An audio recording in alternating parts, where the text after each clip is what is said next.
Hi everyone and welcome back to the channel. I thought it would be fun to put together a quick video going over my process for cutting and adding registration keys to my models. So for this video I'm just going to use this demo head that came with ZBrush, and I've gone ahead and scaled it to the size I want, which is roughly quarter scale I think. Now if you haven't scaled your model, I would highly recommend that you do so before moving on. You definitely want to make sure that your model's to the correct scale that you intend to print it at before cutting it up and adding keys. Now since I know that this model is all ready to scale, let's stop wasting time and dive right in. So to make my key I want to start with a cube, and to do that I just want to come over here to my subtool palette, come down to append, and then come over here and click Cube 3D. Now you can see it has added a new subtool with a cube in it. Now to make things easier, let's turn off these other subtools, and then if I hit Shift F you can see that it turns on wireframe on shaded. Now you can already tell that this cube has way too many subdivisions in it, so what we want to do is rebuild this cube to have no subdivisions. So let's come down here to initialize, and you can see we have a few options here. Now the one we want to use is QCube. So if I click on that, you can see it generates a new cube with a much cleaner topology. However, we still have a few subdivisions in here. So to correct that, we want to come back over here, drag our resolution sliders down to 1, and then hit QCube again, and we now have a clean cube with no subdivisions.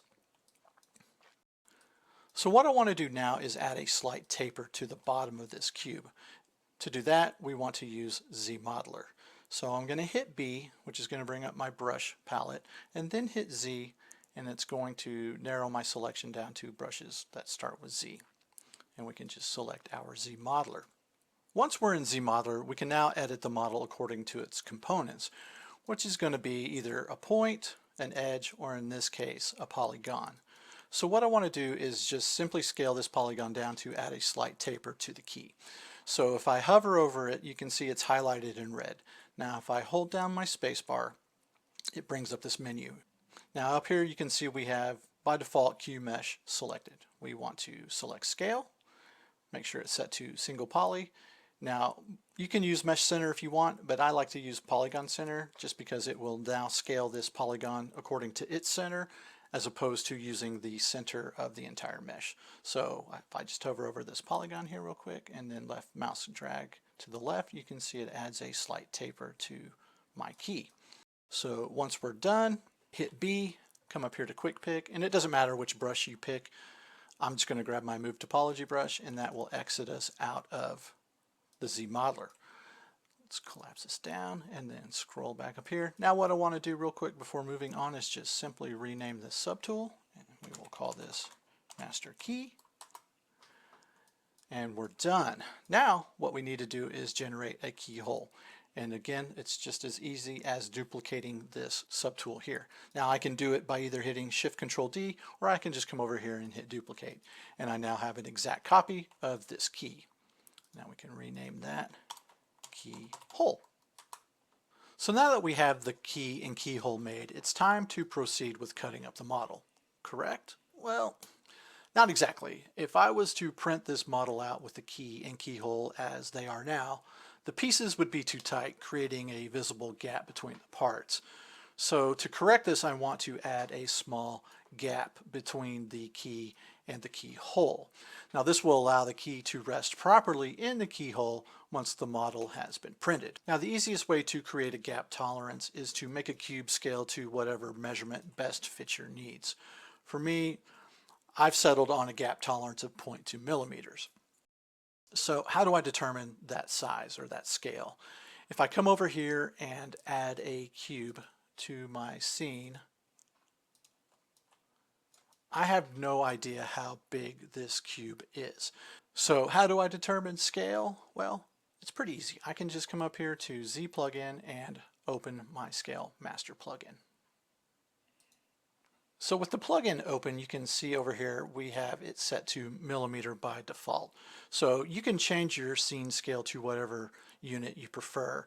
And to do that, you can just come up here to set scene scale and click whichever measurement you like. So for us, we're going to stay with millimeters, so we'll just click that. and you can see it's updated our sliders down here. Now this is the measurement of the cube, so if we want to check a different subtool, say the head for instance, we can hit slider to subtool size, and you can see it updates the sliders here. So let's go back to our cube, hit it again, and you can see that it updates it to what's roughly 120 millimeters cube. Now I can scale it down by hand if I want, but I'd rather just be able to type it in by hand.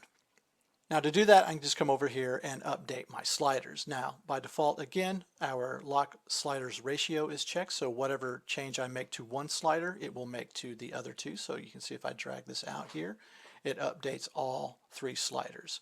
So what I can do now is simply click here, type in 0.2, hit enter, and you can see that it updates all of my sliders to 0.2. Now I can simply resize my cube. To do that, we'll hit this, but before that we want to uncheck all, otherwise it will rescale all of our subtools, which we don't want. So let's uncheck that, hit resize tool, and you can see that it has resized our cube to 0.2 millimeter, which is quite small. Now, if you don't want to append your scene, or if you don't want to add a cube to your scene, or you forget to or whatnot, Scale Master can do that for you. So you can see down here there's a button labeled 1 unit helper. Now if I click on that, what it's going to do is add another subtool to my scene set to 1 unit of whatever measurement I have my scene set to. So in this case it's millimeter, so it will generate a 1 millimeter cube. So if I click on that, we get a nice color montage, and you can see now it has created a new subtool with a cube labeled 1 millimeter by 1 millimeter by 1 millimeter. So again, we can just go through the same process like we did for the other cube. Check the scale, type in 0.2, hit resize, and we now have a 1 unit cube set to 0.2. And if I just slide it out of the way, you can see that they are both the same size. So it's just a couple of different ways to achieve the same result. So I don't want to use this one, so we will delete it, and we now have our 0.2 millimeter gap measurement. So let's rename our subtool, and we'll just call it gap tolerance, and we're ready to proceed. So now what I want it to do is turn on my keys, zoom out here a little bit, and go into a top view. Before we do anything, let's turn off perspective so we are in a orthographic view. Hit W, and then slide our little unit of measurement out here. Zoom in so we can see what we're doing. Then we just want to orient it so that the corners are touching. It doesn't have to be super precise, just as long as it's in the ballpark, you're good to go. Then all I need to do is grab the keyhole, inflate it so that this outer corner roughly lines up with the outer corner of our little cube. So let's select our keyhole, hit Q. Then we can scroll down here to our deformation palette, and then scroll down here to inflate, and then all I want to do is simply drag the slider across a little bit. So we can do that until it roughly lines up with that outer edge. That's probably about as close as we're going to get. Now before I let go of my mouse button, I want to make sure I pay attention to the number that the inflate is set to, because once I let go, it's going to reset back to 0. But don't worry, if that happens to you, you can just undo real quick and then drag your slider back over and try and grab that number. So I see that it's set to 4, so we're just going to let go, and you can see that it's set to 0. Now if you don't want to use the slider, you can dial it in by hand by simply clicking over here kind of near the eye. You'll see it'll bring up the numerical value, and it may take a couple of times to get it right, but we already know it's set to 4, so we'll just type in 4, hit enter, and we're good to go. What I can do now is come up here, let's collapse this down, is come back up here to our subtools, grab our keyhole, and delete it. All I needed that master keyhole for was to generate a number, and now that I know it, I don't need it anymore. So you might ask, well, why don't you just combine the key and the keyhole and then duplicate those and move them around in your scene? Well, unfortunately, if I do that, once I start scaling them up and down, it's going to break that key tolerance or sorry, that gap tolerance. If I scale it up, it's going to increase that gap tolerance, and if I scale it down, it's going to decrease that gap tolerance. So that's why I choose to just move or duplicate and place my keys all around my scene. Once I'm happy with that, then I can come back, just duplicate my keys, increase them by whatever value is valid for that scene. In this case, it's 4, and then make my keyholes from that. Same thing with my cut meshes. Speaking of cut mesh, it's time to actually make one for this guy. So the process is going to be very similar to how we made the key. We'll just come over here, click on append, come over here, select cube, make sure we select that subtool. Let's zoom out a little bit, then come down here to the bottom to initialize and move our sliders over to 1, hit Q cube, and we should be good to go. Now all I want to do is hit W, so it brings up our remove scale rotate. I'm going to hit P so I can go back into orthographic view, and then all I want to do now is scale this cube up so that it surrounds the head. So we'll do that, and I also want to rotate it ever so slightly so it makes a clean cut across the neck here. So that looks good. Make it a little wider, make sure nothing's poking out. I think we're good. Hit Q. So before we move on, let's rename this and we will call it head cut. Then we will just drag it up here above our master key. Duplicate it real quick so we can go ahead and add our gap tolerance to it. And we'll rename this neck cut. Then come down here to deformation, and then come down to inflate, type in 4, so we can go ahead and turn this one off. Then come over here to our master key, go ahead and duplicate that. We will move it up underneath our head cut and then rename it to head key. So let's turn off our head real quick, and then like before, we'll just hit W and then bring our key down, rotate it so it matches as close as we can to the cut mesh, and then slide it back. And then just to double check it, we'll turn on the head and then turn on transparency, which I guess I could have done before, but I didn't. So we'll move this around. Let's make it a little thinner this way, maybe a little thinner this way, and then it probably doesn't need to be quite that deep. Looks like it could probably be rotated a little bit too, and then move it back so it's centered.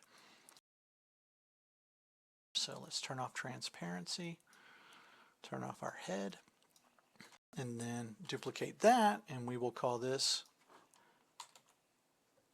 neck key. And again, we'll come back down to deformation, and then come down to inflate and type in 4. All right, so we should be good to go there as well. So let's go ahead and move it underneath our neck cut and turn it off. Come up here to our head cut and turn on our head. So in order to separate his head from his shoulders, we want to activate live Boolean. So once we've done that, you can come over here to your subtools and you can see that there's 3 icons. These are going to be your Boolean features. Now by default, it's set to addition, but you also have subtraction and difference. And just to give you an idea of how this works, we'll come down here to Boolean and click Make Boolean Mesh. Now if you come back up here to the top, you can see it's created a new tool. Now what it's done is it's taking all the visible meshes and combining them into one continuous mesh. And you can see here, if I turn on wireframe, it does a really good job of trying to stitch everything together based off of each subtool's resolution. Now obviously we don't want him to be a blockhead, so we're going to go back to our original model and try a different setting. So let's delete this. Go back to our model. Let's turn this off. Now what we can do is select subtract. Okay, so we're getting a little bit closer. So basically what it's doing is it's deleting everything inside the cube, which at this point we don't want. We want to preserve everything inside the cube. So if we click on difference, you can see now this is what we want. So it's keeping everything inside the cube and removing everything outside of the cube. Now in order for a Boolean to properly work, you want to make sure that whatever you're using as your cut mesh or your Boolean mesh, that it's underneath the subtools you want to affect. So for instance, this key is below the head cut, which is why it's protruding out the bottom. Now if I were to take this key and move it up above the head cut and rotate, you can see now that key's being affected by the head cut, so it's cutting the key off. So by keeping the key underneath the cut mesh, it preserves the key, and then once we make a mesh, it will combine all of this together. And so let's come down here, hit make Boolean mesh, then come back up here. You can see now we have our head separated with the registration key attached, and we'll just hit Control W to make it all one polygroup. So real quick before we jump back into the model, let's rename this. So let's just call it head version 1, and we can proceed. So let's go back to our original model here, turn off wireframe, and now we can turn off our head key, our head cut, and if we turn on our neck cut and neck key, we still have our live Boolean active, and we can flip these to separate. And now what it's doing is it's deleting everything inside the cube and preserving everything outside of the cube, which is what we want. So now all we've got to do is come back down here to make Boolean mesh, click on that, and it will make a new tool for us up here. And again, if we just click on our show wireframe, you can see it's stitched everything together nicely. And we can come over here to our head and append our tool. Let's rename this real quick. Call it shoulders.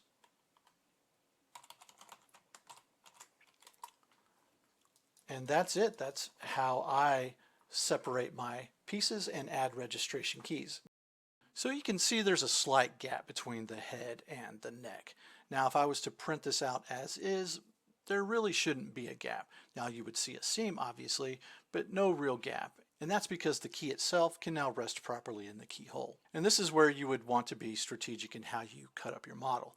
Natural breaks in your design will make that much easier. For example, shirt collars, necklaces, the cuffs on sleeves, belts, boots and shoes, especially if the pants tuck into the boot or just simply hang over the shoe. These are all ideal areas to cut up your model because they will better disguise that cut. Now that pretty much wraps up this part of the video. So I've printed out some examples of different gap tolerances. So let's hop over to my other desk and check those out. So here we have the calibration keys printed out. And as you can see, each one's been labeled with a different gap tolerance. Now I've gone ahead and included these two just to kind of illustrate what I was talking about earlier on in the video. So I printed this one out with 0 gap tolerance, and you can see when I put the parts back together, it results in a visible gap.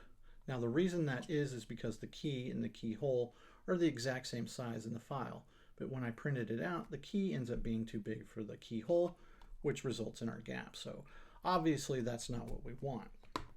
I even tried bumping it up a little bit to 0.05 just to see what would happen, but I ended up with a gap anyways, so that was kind of pointless.